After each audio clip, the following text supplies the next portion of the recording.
Welcome. Today we'll solve the integral of dx over x squared plus 2x plus 3. To solve this integral, we'll use the method of completing the square. First, let's look at the denominator x squared plus 2x plus 3. To complete the square, we take the coefficient of x, which is 2 divided by 2 to get 1, and square it. 1 squared is 1.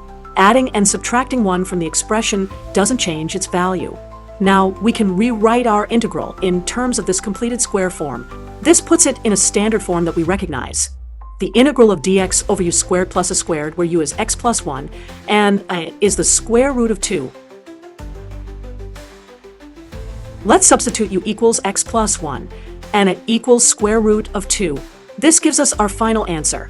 1 over square root of 2 times arctangent of x plus 1 over square root of 2 plus c. Let's visualize what this solution means geometrically. The original integrand represents the area under this curve. The arctangent function in our solution tells us that this integral represents a logarithmic measure of the area under this rational function. The constant c accounts for different possible starting points of measurement. Thank you for watching.